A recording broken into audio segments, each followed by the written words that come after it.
Olá pessoal, sejam bem-vindos a mais um Prosa Sem Filtro. Bom, se você já sabe, o nosso programa aqui é um oferecimento Perfix Consultoria e NCC Café. Bom, então vamos agora para a melhor parte do programa? Vamos! Nada melhor do que um excelente café para uma ótima prosa. Exato. NCC, a nossa experiência em café. Saúde. Saúde. Eu queria puxar um ponto também seu, que é uma característica muito forte que você tem e que certamente te ajudou a chegar até aqui e a fazer tudo o que você faz hoje, porque você tem muitas rotinas. A Josiane é uma das pessoas mais, como eu diria, irritantemente disciplinadas que eu conheço. Ela tem uma capacidade e uma meticulosidade para estabelecer o dia dela que é impressionante, né? Você diz, olha, eu vou começar o meu dia, eu vou acordar às 5 da manhã, eu vou fazer 1 hora de leitura, aí eu vou fazer atividade física, mais 1 hora de atividade física, aí eu vou tomar banho, em 30 minutos eu vou estar na empresa, vou trabalhar até o horário X, daí eu vou interromper, porque daí eu vou resolver alguma coisa da Maria Júlia, e você vai indo até o horário em que você interrompe à noite. A quantidade de coisas que você faz num dia é algo que eu gostaria de chegar nesse nível e estabelecer para mim também. Mas você sempre foi disciplinado dessa forma? Como você desenvolve essa disciplina? Porque você dificilmente procrastina ou desfoca, né? Você fixa e executa brilhantemente. Só um ponto aqui. Eu procrastino também. Mas a sua procrastinação é o meu dia que eu tô dizendo, olha, eu tô arrasando hoje. Ela fala, eu procrastinei. Perdi 5 minutos do meu dia hoje. Nossa, que procrastinação. Eu procrastino também, às vezes, dependendo da atividade, mas assim, até pelo meu processo, talvez, de autodesenvolvimento, eu tenho consciência, às vezes, de que eu estou procrastinando. Às vezes eu não sei muito bem o porquê, faço um processo até de meditação para entender o porquê, mas eu também procrastino. Eu sempre fui disciplinada, né? Eu sempre fui, diria que Caxias talvez seja o processo.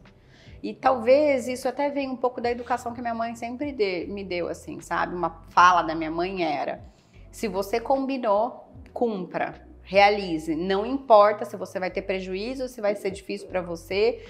Se você combinou, você tem que fazer.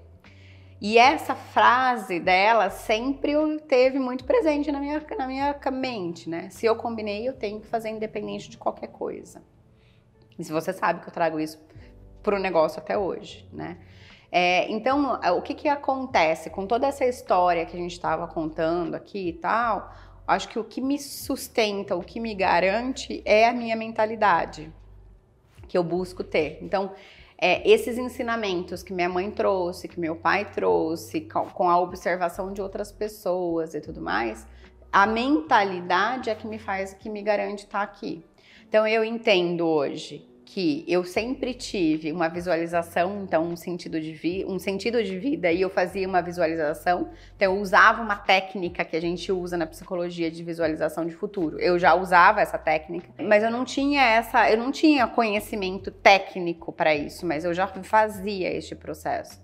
A outra questão que é as coisas que minha mãe falava, então a frase que ela dizia, sempre disse, para mim era importante. Minha mãe também firma compromissos com você, né? Minha mãe também sempre trouxe muito claro pra gente alguns valores, tipo honestidade, transparência, dignidade, sabe? Então, assim, esses valores que minha mãe sempre incutiu, também sempre estiveram presentes. Então, minha tomada de decisão sempre era trazendo esses pontos. Não significa que eu não quebrei a cara, que eu não fiz, né, tomei decisões erradas. Tudo isso acontece e continua acontecendo às vezes, mas o processo é o que eu aprendo com isso. Então eu sempre tive esse negócio de que o que eu aprendo com isso. Então eu vou tendo o máximo possível de disciplina. Agora mesmo nesse período a gente está com uma demanda de trabalho bem forte e eu não estou conseguindo cumprir, assim, eu marquei um compromisso em Serra Negra, eu tenho que me deslocar, são 2 horas, não sei o quê. Às vezes acontece uma demanda no trabalho e eu estou fazendo uma priorização do trabalho nesse momento. Então, às vezes eu tenho que desmarcar aquele compromisso. Então, eu não dei conta de fazer aquele compromisso, mas eu tenho uma clareza da minha tomada de decisão. Eu não dei conta, não foi porque eu procrastinei, mas foi porque eu fiz uma repriorização da minha agenda e o meu trabalho foi priorizado naquele momento. Então, tudo bem eu desmarcar. Entendeu? Então essas questões é que também ajuda a gente a manter um dia mais organizado, mais disciplinado. E uma coisa que aí no meio do caminho, você falou assim, você marca compromissos com você, no meio do caminho caiu um negócio na minha cabeça, assim. Eu pensava assim, se eu marcar uma caminhada com você 5 horas da manhã, eu vou. Porque minha mãe dizia, se você marcou, honra o compromisso. Mas se eu não tivesse marcado com você, eu tivesse marcado comigo, eu falava, tá chovendo. Eu não vou não. Não vou, deixa pra depois, pra que eu vou? E eu pensava assim, poxa, por que com o Ivan eu honro e vou, mesmo que esteja chovendo, e quando eu marco comigo eu não vou? Por que eu sou menos importante neste processo? E aí fez uma virada de chave pra mim. Eu falei, não, quando você marcar com o Ivan, você vai honrar, e quando você marcar com você, você também vai honrar, porque você marcou. Então essas são coisas que eu pratico no meu dia a dia, sabe? E hoje de manhã eu tava treinando e o coaching diz assim, você tem que ter uma mentalidade forte. E aí eu pensei assim, poxa, tenho que ter uma mentalidade forte. Então, fortalecendo a minha mentalidade, eu consigo fortalecer outras coisas na minha vida. Mentalidade e aí tem uma né? frase que eu ouço aí, que eu já vi e tal, que é mais ou menos assim, né? Uma mentalidade forte não ocupa um corpo fraco. Então, mente e corpo. Eu acho que esse dá um podcast, Ivan. A gente pode falar sobre esse processo. E o corpo é um outro pilar. Nós estamos explorando aqui os pilares que você trabalha, né? A gente falou sobre a questão do desenvolvimento, a questão do foco, da disciplina. A questão do corpo também é algo que você, assim, eu vejo desde que nós nos conhecemos que você não abre mão de ser fisicamente ativa, né? Estar sempre, eventualmente você transita de atividade, de modalidade, focando mais em um ou outro, mas você nunca abdicou de estar praticando atividades físicas com grande regularidade, né? Exatamente. E você acha que isso é importante para você, por quê? Eu acho que é importante para mim, no mínimo, aí, por 3 situações. O primeiro ponto que eu trago é que você diz, você sempre foi disciplinada, tal. Não sei se eu sempre fui, não sei a partir de quando que eu me tornei assim, disciplinada, mas o ponto é, a disciplina que eu tenho hoje, para mim, veio do esporte. Então, assim, o esporte me ajuda a desenvolver uma série de habilidades minhas e tal. Quando você falou, você transita de modalidades, eu transito. Teve um período que eu estava fazendo pilates e eu ia para o pilates que tinha que fazer aquelas poses X, Y, Z, virar de ponta cabeça e tal, e eu falava para a professora, eu tenho medo, tô com medo. Ou, na verdade, eu não falava tô com medo. A palavra primeira que eu falava para ela era eu não consigo. Aí depois eu ia lá e fazia. Ela falava, mas tá vendo como você consegue? E aí eu comecei a refletir sobre isso. Por que eu falava para ela que eu não conseguia? Porque, na verdade, eu tinha medo de virar de ponta cabeça, cair, me machucar e não sei o que e tal. E como eu tinha medo, a emoção presente era o medo, a primeira coisa que eu dizia era eu não consigo. Então eu fiz essa reflexão praticando pilates, entendeu? Então eu uso o esporte como uma ferramenta de desenvolvimento das minhas habilidades. E se eu faço isso no Pilates, para outras coisas na minha vida, para outras áreas, pode ser que eu seja convidada a dar uma palestra para 5.000 pessoas e eu fale, não vou, porque eu não consigo ou eu não posso. E daí, será que eu não posso mesmo ou eu estou com medo de falar para 5.000 pessoas? Então, eu sempre fui fazendo essa relação através do esporte. Esse é o primeiro ponto. Me ajuda a desenvolver minhas habilidades. O segundo ponto é que se eu não treinar, eu falo que, eu mato todo mundo, porque eu preciso desse processo de liberar endorfina, adrenalina e tudo mais, até para trabalhar a minha ansiedade, né, frente a desenvolver tantas coisas que eu desenvolvo. Drenar um pouco, porque são várias frentes, são várias tomadas de decisões, são responsabilidades muito grandes que a gente assumiu e assume no trabalho, então eu preciso drenar um pouco da minha energia. Além de drenar, aquilo que a gente vem conversando muito tempo, o processo da atividade física, eu quero poder chegar aos 100 anos e ter mobilidade, ter autonomia, né? Exatamente. Um outro ponto é que a minha atividade, como eu disse, assim, de física, disponibilidade e tudo mais, faz parte do meu trabalho, entendeu? Então eu não vejo isso como separado, a gente tem conversado sobre isso também. Não vejo isso como um processo separado. Eu vejo que eu estou desenvolvendo as minhas habilidades, estou fortalecendo o meu corpo, estou trabalhando a minha mente para tomar melhores decisões, para estar mais disponível, para estar mais disposta para várias outras questões. Teve um podcast do Thales, do Easy Taxi que nós vimos, né, que eu achei que foi a frase que nós trouxemos, que ele disse que o treino faz parte do expediente, né? Então faz parte do trabalho a sua rotina de treino, de alimentação, porque você é um ser humano único, né? E você, quando você está treinando, como você disse, você trabalha o seu físico, quando você está se alimentando bem, está potencializando a sua energia vital, quando você está se disciplinando, você está permitindo que tudo isso aconteça ao longo do seu dia. Então, assim, eu acho você uma mulher muito foda, assim, que eu já disse várias vezes que eu admiro muito, porque a forma como você consegue se organizar, executar milhões de coisas num dia, eu acho que você tem uma vertente empreendedora muito legal, que você sabe descentralizar, delegar, atribuir papéis, chamar as pessoas e botar o time para andar muito melhor do que eu, né? Eu sou o eterno profissional liberal, acho. Eu executo muito, mas eu vejo como você puxa o time e delega, atribui, faz as coisas acontecerem e já pula e já está em outra atividade. Eu acho isso muito legal. Não sei se você chegou a mencionar já no programa hoje a questão do seu mestrado. Você fez o mestrado, você falou que era um sonho. Fez o mestrado pela Unicamp ainda, que é uma das melhores universidades do país. Não falamos muito sobre a sua carreira acadêmica, né? Que você foi coordenadora de curso, também professora, é autora de livro também. Tem coisa nesse balaio aí pra gente explorar, hein? Tem coisa, né?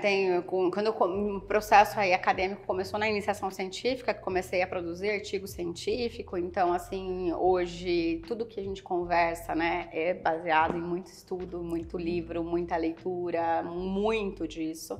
Às vezes eu fico até pensando se não tem uma obesidade mental, né? Não, eu tenho tentado organizar tudo isso em caixinhas e tudo mais. Hoje você é uma leitora compulsiva, né? Hoje eu sou uma leitora compulsiva. Quem viu os stories dela recentemente saindo com uma montanha de livros lá da Mas eu acho livraria? Que essa questão é importante, Ivan, porque como no começo do programa você disse assim, que eu agreguei alguma coisa nesse sentido em você, a questão da inteligência emocional e que essa é uma questão muito forte. Sim, eu hoje me considero uma pessoa... Ó, arrogância de novo, né? Mas eu digo assim, gente, não é arrogância não, é nariz no lugar. E isso é importante pra vocês também aí, tá? Pra tudo que vocês forem fazer na vida. Nem nariz pra cima e nem nariz pra baixo. Nariz no lugar. Aquilo que é, simplesmente é.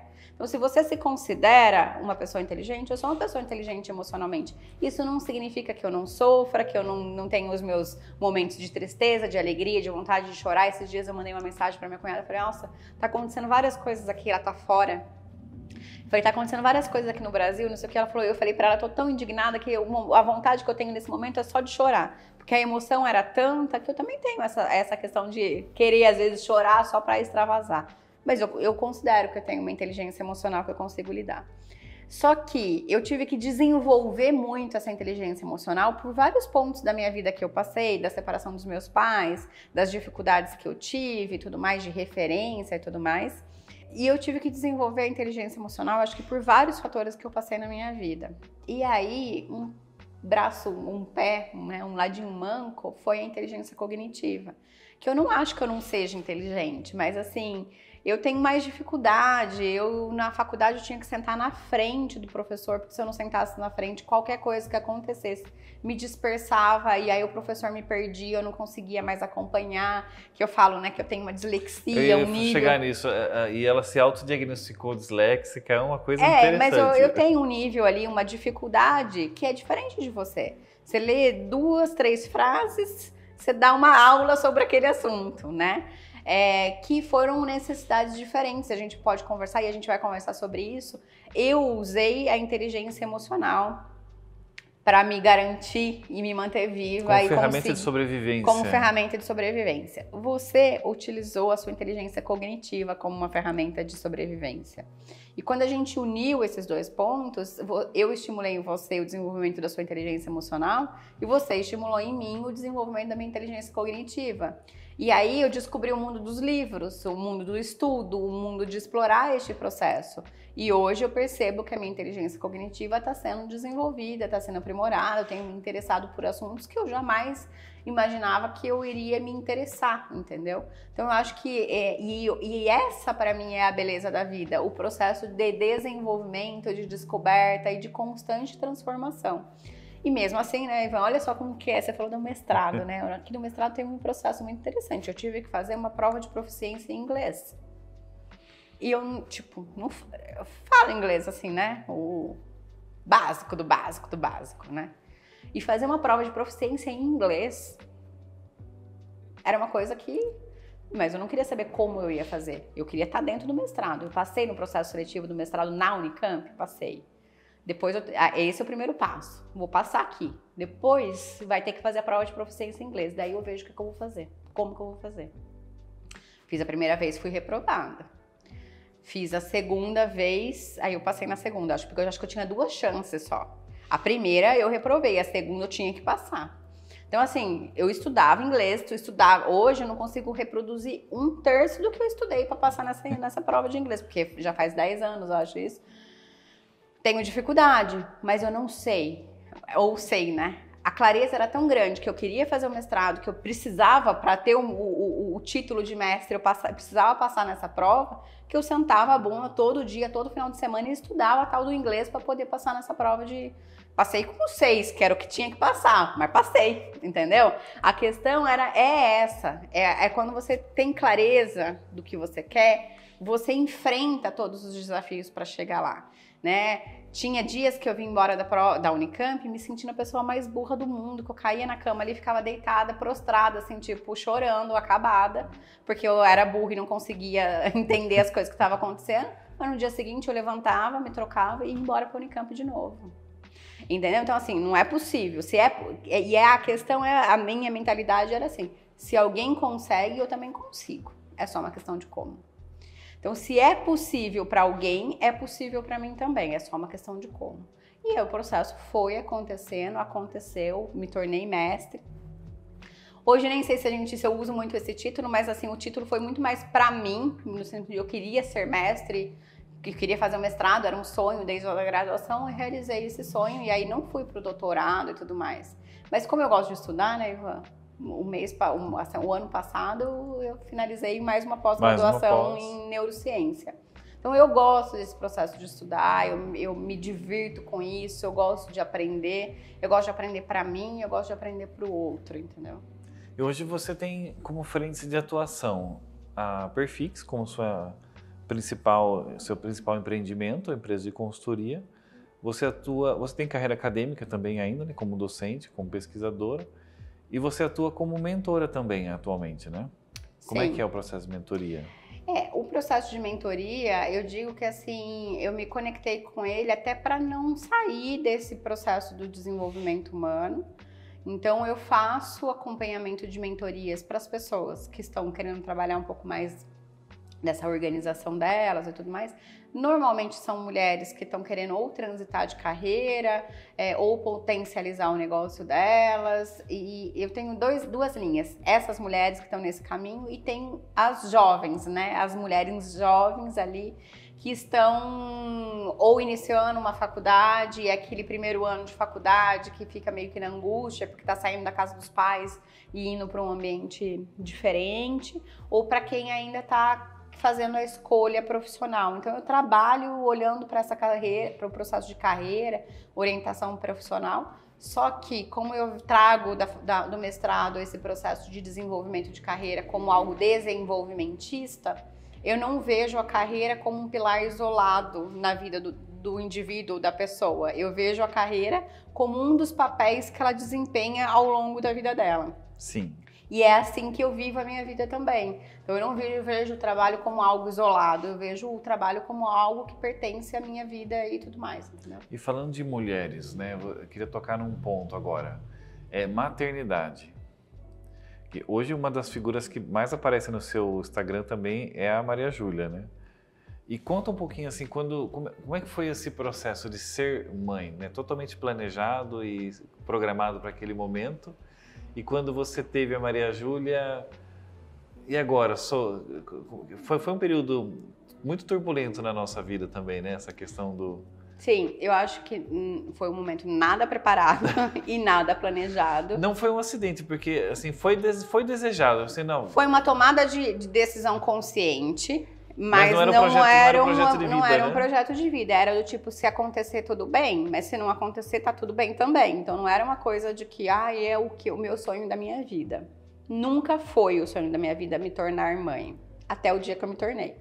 Porque aí eu descobri que era um sonho... E você conseguiria não ser mãe hoje em dia? Não, e aí eu descobri, na verdade, nesse processo, que talvez fosse o sonho da minha vida e que por várias questões ali de formação, de educação, eu fui, não sei se anulando ou negando de forma inconsciente.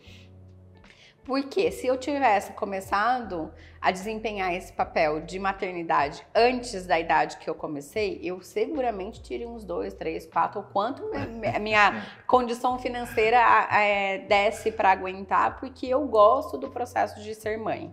Eu gosto de ser. É cansativo, é exaustivo, às vezes eu tenho vontade de gritar e falar, pelo amor de Deus, para de falar. Mas eu gosto do processo de ser mãe, né? Então eu seria, seguramente, talvez, mãe demais. A Maria Júlia que não ouça isso, né? Porque a Maria Júlia não quer. De ter irmãos. A Maria Júlia não quer. Toda vez que ela ouve eu falando sobre alguma coisa, ela fala: você não vai ter irmãos, né, mamãe? Não, eu não quero, eu não quero, eu não quero. Mas essa não é uma escolha dela, é uma decisão minha, mas acaba, né, ajudando nesse processo. E a maternidade foi desafiadora no sentido assim, foi um dos momentos mais difíceis da nossa vida financeiramente falando. Casou ali, né? Casou. Quando ela nasceu, foi um dos momentos mais difíceis da nossa vida financeiramente. De a gente não saber como que a gente ia pagar as contas do próximo mês. De a gente estar, assim, andando pelas estradas de terra aí com ela no carrinho, conversando de como que a gente ia sobreviver ou pagar a conta do próximo mês. Então, foi um momento muito desafiador. E com esse momento muito desafiador, vinha a questão assim, como que eu consigo amamentar ali, sentar tranquilamente amamentando, se eu não sei nem como que eu vou... arcar com os compromissos, com a empresa acontecendo, com várias coisas acontecendo. Então foi um momento muito desafiador da empresa que casou com a maternidade. Então foi um momento ali de um primeiro ano, segundo ano, né? Só que eu lembro que a gente foi até no médico em Jundiaí, que era um obstetra, né? Um ginecologista e tal. A gente foi lá passar pela consulta e ele disse que ele queria me medicar porque ele achava que eu tava com depressão pós-parto, mas tipo, já era 1 ano e meio do nascimento da Maria Júlia. E aí a gente até veio conversando, que você veio falando pra mim assim, como que você tá com depressão pós-parto se você faz tudo o que você tem que fazer, né? Você acorda de manhã, você vai, porque eu não deixei de treinar, eu não deixei de ler, eu não deixei de trabalhar, eu não deixei de cuidar da Maria Júlia. Eu não deixei de fazer nada do que eu faço hoje, nada. Eu fazia exatamente tudo o que eu faço hoje, mas eu não era feliz. Eu não sentia a felicidade em fazer. Eu simplesmente fazia. Em momentos a felicidade parecia que dava uma cutucadinha, assim, a felicidade que eu digo, na verdade, não é a felicidade, é o prazer, né? Então eu tinha talvez um prazerzinho, mas eu fazia tudo aquilo e eu curtia fazer, mas eu não sentia a plenitude que hoje eu sinto, assim, hoje, mesmo triste, eu tô feliz, entendeu? Naquele momento triste, eu tava triste, e o prazer parece que as coisas não... E eu me perguntava, eu me questionava, eu falava, puta, eu faço tudo, eu tenho tudo, porque eu sempre fui muito grata por tudo.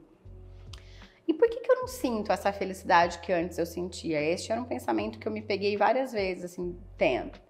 E aí, eu acho que teve várias questões ali. Eu tinha uma liberdade antes de ser mãe, de que eu ia, vinha, fazia, que quando eu me tornei mãe, essa liberdade... E o valor liberdade é um valor muito importante para mim. Então eu tive que ressignificar esse processo.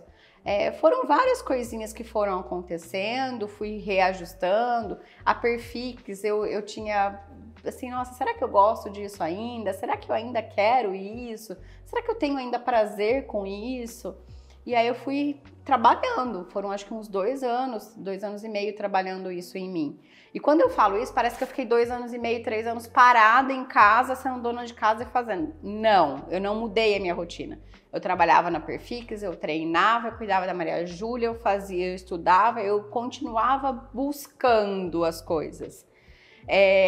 E na verdade, tudo começou, acho que, mudar não sei se foi em maio de 2018 ou maio de 2019, que eu fiz um curso, que aí você ficou com a Maria Júlia, eu fui fazer um curso em Campinas. Então foi a minha primeira saída de novo, que eu falei, opa, eu posso ter momentos de liberdade de novo, né? Então foi acho que 2 anos depois do nascimento dela. E aí eu comecei esse processo, então em 2018 mais ou menos, aí 2019 que a gente começou a se envolver com agosto, né, com coisas de eventos, de outras experiências, depois veio o Come Tomorrow e tal, começamos a viver outras coisas, que aí eu voltei a, nossa, é isso, e aí hoje eu falo, puta, é isso, entendeu? Eu perdi um pouco na curva sinuosa ali, parece que eu não ia, a curva foi tão sinuosa que parece que eu não ia... Deu uma escorregada, parecia que eu não ia voltar e de repente, assim, eu voltei. E eu não sei se isso acontece com todas as mulheres. Talvez aconteça com algumas, com outras não, mas comigo aconteceu, sabe? E a minha grande preocupação com todo esse processo era assim, eu me perdi de mim, né? Eu assumi um papel que eu acho que foi isso que aconteceu, porque a gente ouve muito sobre a figura da mãe, né? Ai, amor de mãe não existe igual, a mãe não sei o que lá, a mãe, porque a mãe, porque a mãe. E aí... Eu lembro na maternidade, quando nós saímos do hospital, né? Acho que do lado até tinha uma mãe que saiu toda organizadinha ali, né? E nós parecia 2 mendigos saindo do quarto. Não, é assim, e aí... Numa situação... E aí, assim, eu acho que o que acontece muito nesse processo todo, né? Quando a gente olha nesses 2 casais. Ela tava com uma tiara, eu lembro até hoje, né? Era uma tiara de pérolas, tudo preparadinho, assim, quase num trono ali, né? Tal, e não. A mãe junto, a mãe dela junto com o marido e tal, e saíram, tipo, margarina, né? Vai dali pro comercial de margarina. E nós 2, eu fui colocar a roupa na Maria Júlia que eu tinha organizado pra maternidade, um calor que tava, pus a roupa na menina, a menina pegou de berro, arranca a roupa, não vai mais sair com essa roupa. Eu não tinha noção de que o pé inchava, enfim, o sapato o sapato não... Aí tinha falado pra você, a única atividade dele era põe o bebê conforto no carro, não pôs. Na hora que vai sair com a menina... Tentando instalar o bebê conforto. Que foi tentar instalar um negócio que não sabia. E aí era porta do elevador fechando, aquelas coisas assim, coisas de comédia mesmo, sabe? Pra gente rir, comédia. Então é sobre realidade e expectativa, né? Você olha ali no Instagram, às vezes você olha e fala, nossa, será que é essa a realidade? Não, a realidade é uma... Não é. E aí, só que o nosso processo sempre foi nós 2, assim, né? Então a gente também sempre se apoiou muito em nós 2 e no que a gente podia gerar de recurso. Hoje é que a gente explora um pouco mais os avós, que deixa um pouco ela lá um período. Mas, tipo agora que ela tá lá. Mas sempre foi nós 2, né? Sempre foi nós 2 dando conta de fazer o que a gente tinha para fazer, o que a gente podia fazer com o recurso que a gente tinha, emocional, financeiro e tudo mais para dar conta. Então, eu acho que tem todas essas questões, sabe? E aí, eu tava falando sobre isso, né? Eu me perdi de mim na maternidade, porque eu assumi um papel, porque as mães têm toda essa, né? Mãe. E aí eu pensava assim, que eu não sei esse papel de mãe que todo mundo fala aí que tem que ser, porque eu tô aprendendo agora, e eu não sei até hoje, na verdade, eu ainda tô em processo de aprendizagem e vou eternamente estar.